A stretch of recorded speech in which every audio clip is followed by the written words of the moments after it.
Hi guys! For today's video, dito naman nga po pala yung next destination namin sa Cagsawa. Kahit po masakit yung aking singaw, pipilitin ko pa rin po mag voice over para sa inyo. Kasagsagan nga po pala ng init yung pagpunta namin pero binaliwala lang po namin yan kasi sayang naman yung pagpunta namin dito kapag hindi namin maikot-ikot yung pupuntahan namin. Sobrang gaganda po talaga ng view dito sa Cagsawa kaya pinilit talaga namin mag picture-picture kahit sobrang init ng mga oras na yan. Pagdating nga po pala namin dito sa Cagsawa, kumain nga muna po pala kami kasi gutom na rin kami ng mga oras na yan. Hindi na lang po ako nakapag-video habang kumakain kami kasi gutom na rin nga po pala ako. Kaya kumain muna po kami bago kami naikot-ikot dito kasi may oras lang naman yung pagpunta namin dito sa Cagsawa. Sobrang napakainit nga po talaga ng mga oras na yan. Kaya yan, pipilitin mo talaga maglakad-lakad dito kasi sayang naman yung pagpunta mo kapag hindi ka makakapag-picture-picture. Ang sarap sana siguro magpunta dito kapag hindi mainit, makakapaglakad-lakad ka po talaga at makakapag-picture ka ng maayos. Pero pag mga ganitong sobrang init po talaga, ay sobrang hirap po talaga. Sobrang pawis na nga po talaga ako ng mga oras na yan pero no choice, sayang naman yung pagpunta dito kapag hindi natin iikot-ikutin.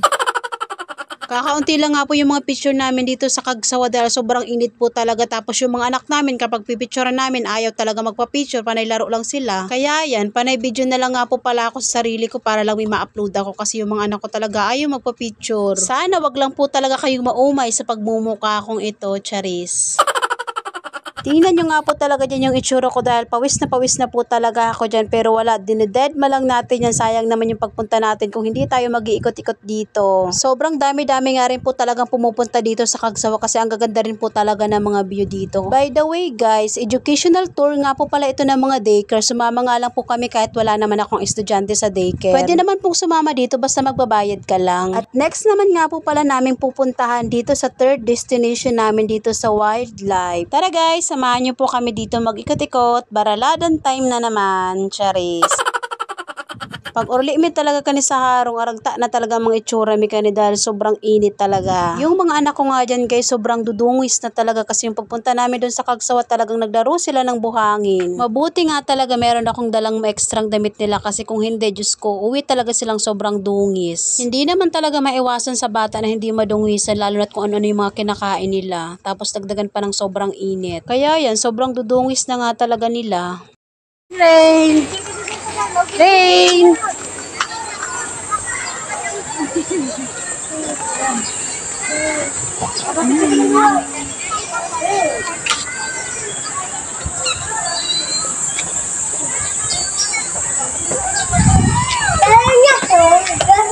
Apa siya?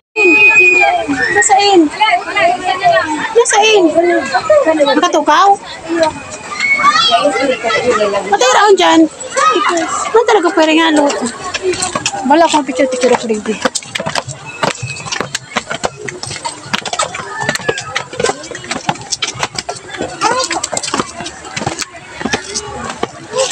Ay, sorry, baby. Mag-init na maray.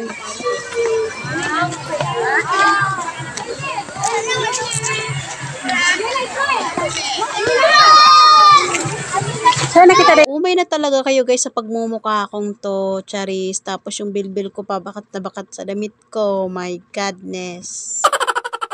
At ayan, nag-ikot-ikot na nga po pala kami dito sa wildlife. At ayan, nakita nga po pala namin dito yung tiger. Yung unang tinignan kasi namin yung lion kaso tulog naman ang mga oras na yun. Kaya dito na lang kami tumingin sa tiger. Mabuti naman nga talaga yung mga anak ko, hindi naman sila takot dito. Kasi yung ibang mga bata, diba kapag nakakakita ng mga ganito talagang natatakot sila. Yung mga anak ko nga mabuti, hindi naman sila natatakot. May pero mabuutol, ano?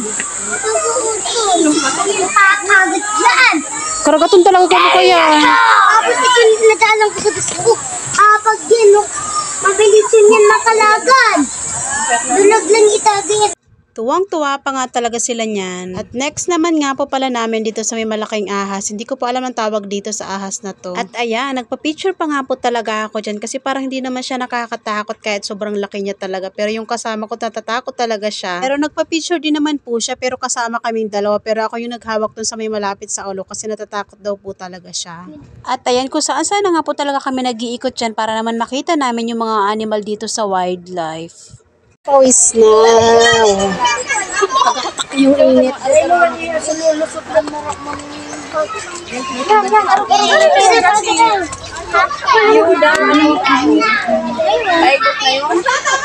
Sila nag-aya.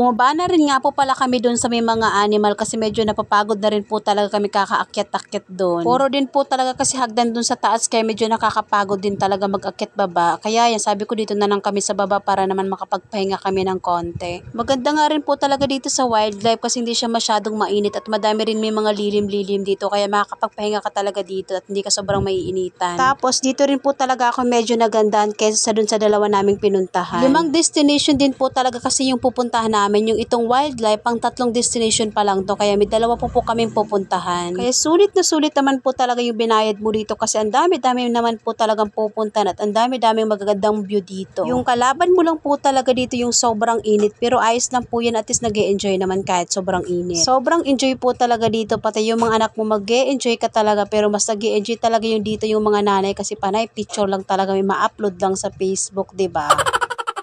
Mabuti nga talaga kasama ko dito si Dayan kasi may mauutusan talaga ako mag-picture kasi nahihiya naman din ako sa iba kapag magpapapicture ako. Hindi naman nga po sana talaga ako sasama dito kaso nung nalaman kong sasama si Dayan, sumama na rin po ako. Kasi kahit isang beses hindi pa rin po talaga ako nakakapunta dito sa Legazpi kaya yan, sumama na lang po talaga ako para naman at least maka-experience kami ng mga anak ko. Yung nag-daycare kasi yung panganay ko wala pa naman mga ganitong tour kasi kasagsagan po talaga nun ng pandemic. Sobrang ganda rin naman po talaga kasi kapag makaka-experience ka ng mga ganito kasi nung bata ako, never po talaga ako nakakapunta sa mga ganitong tour. Kaya po ngayon, pinapa-experience ko po talaga sa anak ko yung mga hindi ko na-experience nung bata ako kasi ang sarap din po talaga sa feeling kapag nakakapunta ka sa mga ganito. Dito na lang muna po ang aming second destination at third destination dito sa Legazpi, Albay. Bye-bye!